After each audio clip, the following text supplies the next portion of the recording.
Let's fight बयानबाजी। उत्तर प्रदेश के मुख्यमंत्री योगी आदित्यनाथ ने कहा है कि दिल्ली में जिंदगी घुटन भरी हो गई है। ऐसा लगता है जैसे गैस चैम्बर में हो। गोरखपुर की आबो हवा की तारीफ करते हुए योगी ने कहा कि जहां दिल्ली में AQI 400 से ऊपर होने के कारण वहां सांस लेना मुश्किल हो रहा है, वहीं गोरखपुर का माहौल शानदार है। देख रहे हो ना क्या दिल्ली में घुटन भरी जिंदगी हो गई है। ऐसे लगता है जैसे गैस चैम्बर में हो। एयर क्वालिटी इंडेक्स में 400 से ऊपर दम घुटता है, आंखों में जलन होती है, सांस लेने में दिक्कत होती है। डॉक्टर को बुजुर्गों के लिए, बीमारों के लिए, बच्चों के लिए कहना पड़ता है कि आप घर से बाहर मत निकलिए। इतनी खराब स्थिति होती है। आप गोरखपुर में कितना शानदार माहौल है, कहीं कोई दिक्कत नहीं, कहीं कोई एकदम घोटो माहौल नहीं, जहां मर्जी घूमते रहिए।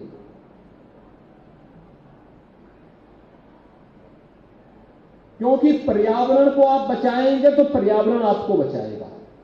धरती माता के प्रति आप अपने उत्तरदायित्व का निर्वहन करेंगे तो धरती माता भी उसी प्रकार का आशीर्वाद देकर के आपको फलने फूलने के लिए एक नया राह दिखाएगी। और राहुल गांधी ने कहा है कि अगर भारत अमेरिकी कपास का आयात करेगा तो टेक्सटाइल उद्योग पिछड़ जाएगा।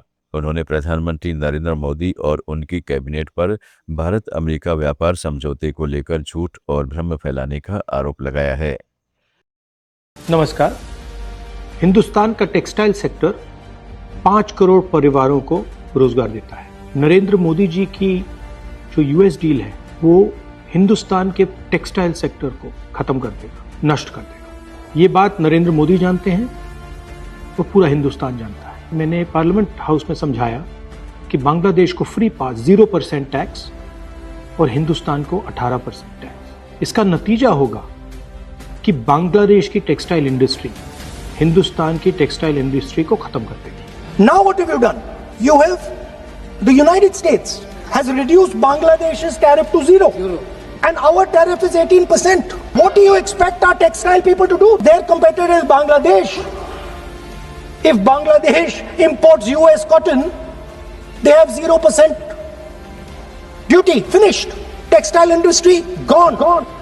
नरेंद्र मोदी जी के एक मंत्री ने बोला कि अगर हम भी यूएस कॉटन इंपोर्ट करेंगे तो हमें भी वो फायदा मिलेगा। मगर सच्चाई है कि हमारा कॉटन बांग्लादेश जाता है, हमारा कॉटन हिंदुस्तान की टेक्सटाइल मिलों को चलाता है। तो अगर हमने बांग्लादेश का रास्ता चुना तो हमारे पूरे के पूरे कपास के किसान और कॉटन की इंडस्ट्री खत्म हो जाएगी, और अगर हमने नहीं चुना तो हमारी टेक्सटाइल की इंडस्ट्री खत्म हो जाएगी। ये सच्चाई है। पीयूष गोयल जी झूठ मत बोलिए। इसलिए मैं इसको सरेंडर कहता हूं, क्योंकि ये डील या तो कपास के किसान को मारेगा या टेक्सटाइल इंडस्ट्री को मारेगा या फिर दोनों को उड़ा देगा। इनके मंत्री को यह भी नहीं मालूम कि बांग्लादेश अब हिंदुस्तान से कपास नहीं खरीदेगा और उन्होंने निर्णय ले लिया है कि वो यूएस से कॉटन इंपोर्ट करें। यह है यूएस डील, नरेंद्र मोदी जी की डील की सच्चाई। राजस्थान के पूर्व मुख्यमंत्री अशोक गहलोत ने भी अमेरिका के साथ व्यापार समझौते को कपास किसानों और टेक्सटाइल निर्यातकों के लिए धोखा बताया है। गहलोत ने एक्स पर लिखा है कि बांग्लादेश को अमेरिकी कपास आयात करने पर अमेरिका में गारमेंट्स निर्यात पर 0% टैरिफ का फायदा मिल रहा है, जबकि भारत के गारमेंट्स पर 18% टैरिफ लग रहा है। अशोक गहलोत ने कहा है कि ये बात देश से क्यों छुपाई गई। बांग्लादेश अब भारत से कपास आयात भी कम कर सकता है। उन्होंने कहा है कि ये आगे कुआ पीछे खाई वाली नीति है, जिससे करोड़ों परिवारों की रोजी रोटी दांव पर लग गई है। कांग्रेस नेता पवन खेड़ा ने भी अमेरिकी ट्रेड डील से भारतीय किसानों का नुकसान बताया है। उन्होंने कहा है कि हमारा बहुत सारा कपास बांग्लादेश जाता है, वहां टेक्सटाइल इंडस्ट्री में इसकी खपत होती थी।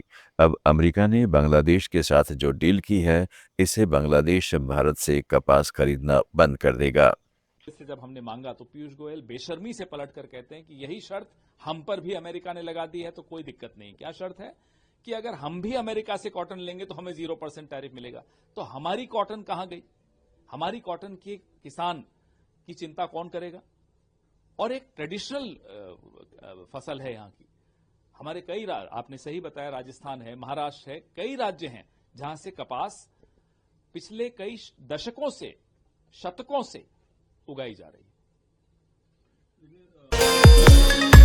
प्रधानमंत्री नरेंद्र मोदी ने गुवाहाटी में ब्रह्मपुत्र नदी पर बने भास्कर वर्मा सेतु का उद्घाटन किया। इस दौरान मोदी ने कांग्रेस पर तुष्टीकरण की राजनीति का आरोप लगाया है। उन्होंने कहा है कि कांग्रेस ने असम को हमेशा वोट के चश्मे से देखा है, बांटने की राजनीति की और असम के विकास को रोकने वाले कदम उठाए। कांग्रेस के दशकों के कुशासन की सबसे बड़ी वजह रही है कांग्रेस की तुष्टीकरण की राजनीति, वोट बैंक पॉलिटिक्स। कांग्रेस ने असम को हमेशा वोट के चश्मे से ही देखा। कांग्रेस ने हर वो काम किया जिससे तुष्टीकरण को बढ़ावा मिले और हर वो काम रोका जिससे असम का विकास हो। कांग्रेस के समय केंद्र सरकार की योजनाओं को असम तक पहुंचने में भी बरसों लग जाते थे, लेकिन साथियों, बीजेपी ने असम के विकास को, नॉर्थ ईस्ट के विकास को हमेशा। सपा अध्यक्ष अखिलेश यादव ने योगी आदित्यनाथ पर सवाल उठाए हैं। उन्होंने कहा है कि योगी दूसरों से सर्टिफिकेट मांग रहे हैं, लेकिन खुद के योगी होने का सर्टिफिकेट कब दिखाएंगे। अखिलेश ने शंकराचार्य का हवाला देते हुए कहा है कि सीएम योगी गुंडों की भाषा का इस्तेमाल करते हैं जो अलोकतांत्रिक है। शंकराचार्य जी कह रहे हैं कि जो लोकतंत्र का मंदिर है उसमें गुंडों की भाषा इस्तेमाल नहीं हो सकती है। सोचिए, आपके मुख्यमंत्री जी को पूजनीय शंकराचार्य जी क्या कह रहे हैं और भाषा क्या इस्तेमाल हो रही है, गुंडों वाली भाषा। आज के समय में कोई गुंडों की भाषा इस्तेमाल करेगा भाई?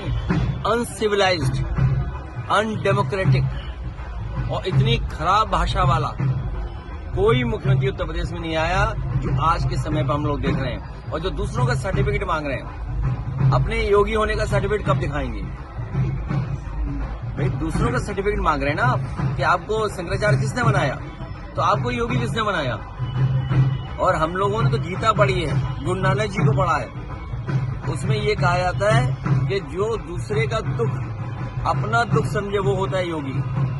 और वस्त्र पहनने से, कान छिदवाने से योगी नहीं हो सकते हैं आप। और इनका योग तो आपने देखा वो टीवी पर, जब एक टांग पे खड़े हुए थे तो कैसे डगमगा रहे थे। जो व्यक्ति योग, सामान्य योग न कर पाए, उससे क्या उम्मीद करोगे आप? शंकराचार्य स्वामी अविमुक्तेश्वरानंद सरस्वती ने उत्तर प्रदेश के मुख्यमंत्री योगी आदित्यनाथ की योग्यता पर सवाल उठाए हैं। उन्होंने कहा कि योगी रिश्तेदारी निभाते हुए मठ में घुसे और सीधे सीएम पद पर लॉन्च हो गए। अरे आप क्या समझते हो, ये वसुधा जो है खाली है, यहाँ कोई है ही नहीं, केवल एक आदित्यनाथ योगी आ गए जो रिश्तेदारी निभाते हुए धीरे से मठ में घुस गए और उसके बाद रिश्तेदारी निभाते हुए सीधे मुख्यमंत्री पद पे आके प्लांट हो गए। वही योग्य है, इसके अलावा तो कोई योग्य संसार में है ही नहीं है। ये कहाँ की परिभाषा आप लोगों ने कर ली? ये देश बहुत उर्वर है, यहाँ पर एक से एक विद्वान, एक से एक कर्मठ लोग हैं, एक से एक योग्य लोग हैं। आप उनको मौका तो दीजिए। ये जाली लोग, ये पाखंडी लोग आकर के बैठ गए हैं, अच्छे लोगों को पीछे इन्होंने दलित कर रखा है। एक बार इनका आवरण हटने दीजिए, एक से एक योग्य लोग सामने आएंगे और वो प्रदेश को अच्छे से संभालेंगे। भोजपुरी अभिनेत्री अक्षरा सिंह ने भोजपुरी स्टार पवन सिंह की पत्नी ज्योति सिंह की 10 करोड़ रुपए की एलिमनी की मांग का समर्थन किया है। अक्षरा ने कहा है कि जो ज्योति ने झेला है उसके बाद 100 करोड़ भी कम पड़ जाएंगे। लड़की, अगर आपने शादी की है, शादी करके आप किसी को लेके जाते हैं तो आपका दायित्व बनता है और एक लड़की का ये हक बनता है कि वो अपनी एलिमनी ले, तो वो सही है अपनी जगह पे, डेफिनेटली देना ही चाहिए। वो 10 करोड़ मांगे चाहे 20 करोड़ मांगे, हमको तो लगता है 100 करोड़ भी कम पड़ जाएगा। जो लड़की ने झेला है वो 100 करोड़ भी कम है देना, तो आई थिंक देना चाहिए और समाज को मिल के दिलवाना चाहिए। धन्यवाद। विदेश मंत्री डॉक्टर एस जयशंकर ने कहा है कि रूस से सस्ता तेल खरीदकर भारत ने अपनी एनर्जी सिक्योरिटी मजबूत की है और देश को अरबों डॉलर की बचत हुई, जो अर्थव्यवस्था के लिए वरदान साबित हुआ। उन्होंने कहा है कि भारत अपनी रणनीतिक स्वायत्तता के प्रति पूरी तरह प्रतिबद्ध है और तेल कंपनियां बाजार की स्थितियों और लागत के आधार पर खुद फैसले लेंगी। Now, look, I think one, we are very much wedded to strategic autonomy because it's very much a part of our history and our evolution. And it's. But can you exercise this strategic autonomy today as much as you want? No, well, we do, and we've always done. I think it's something which is very deep, and it's something which cuts across the political spectrum as well. Where the energy issues are concerned, look, this is today a complex market. I think oil companies in India, as in Europe, as probably in other parts of the world, look at availability, look at costs, look at risks, and take the decisions that they feel is in their best interest. So I would say, and we have a position which on that. So I don't want to rehash the polemics of that. अमेरिकी senator Lindsey Graham ने रूसी तेल की खरीद पर फिर से सख्त बयान दिया है। उन्होंने कहा है कि भारत, चीन और ब्राजील के बिना व्लादिमीर पुतिन का कारोबार ठप हो जाएगा। ग्राहम ने दोहराया कि जो देश सस्ता रूसी तेल खरीद रहे हैं उन पर कड़े प्रतिबंध या भारी टैरिफ लगाए जा सकते हैं। You're going to have a hard time telling people in Ukraine that China's into harmony. Without China, he would be out of business. Without Brazil and without India, he would be out of business.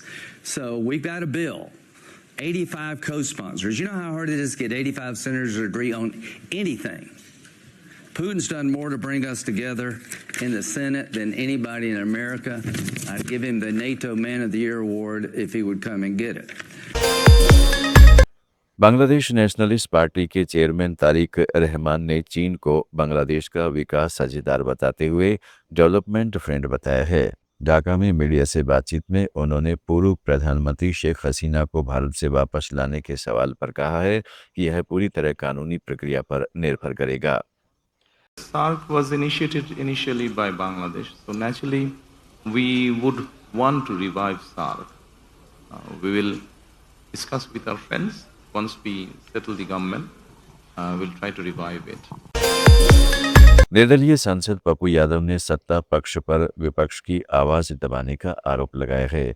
उन्होंने कहा है कि भारत में भी बहुत सारे Epstein हैं, लेकिन इन मुद्दों पर सदन में बोलने नहीं दिया जाता।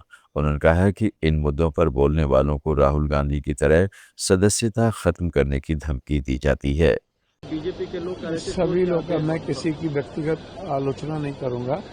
कुछ लोगों को छोड़ के सभी पार्टी के नेताओं ने नीट्स की बच्ची और बच्चियों की सुरक्षा के मुद्दों पर साथ खड़े। मुझे ये नहीं पता एप्स्टीन की बात होती है। एप्स्टीन तो जो घटना है ये दुनिया ने देखा। भारत में भी बहुत सारे एप्स्टीन मुद्दे न तो सदन में बोलने दिया जाता, टेरिफ की बात उठाओ वहां ना बोलने दिया जाए, फिर आप राहुल गांधी जी की सदस्यता खत्म कर दो, पप्पू यादव को जान से मरवा दो। तो सच बोलने में इतना डर अब लगता है, मुझको लगता है कि अंग्रेज से भी बदतर स्थिति आज जो हालात हैं, पूरी संस्थाएं खत्म हो जाए, न्याय नहीं बचता तो उम्मीद नहीं थी बचने। न्यायालय ही बचाने के भरोसे बच सकते हैं आप, अन्यथा आपके भीतर अब लड़ने की, संघर्ष करने की जज्बा खत्म हो।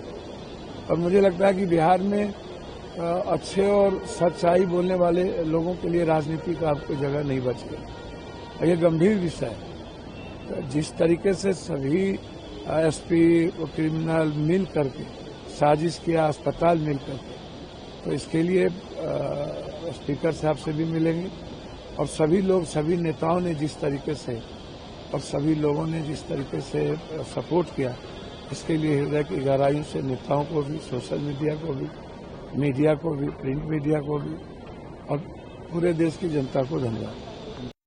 आप सुन रहे थे let's smile more than radio. Follow कीजिए हमें हमारे सोशल मीडिया प्लेटफॉर्म्स पर।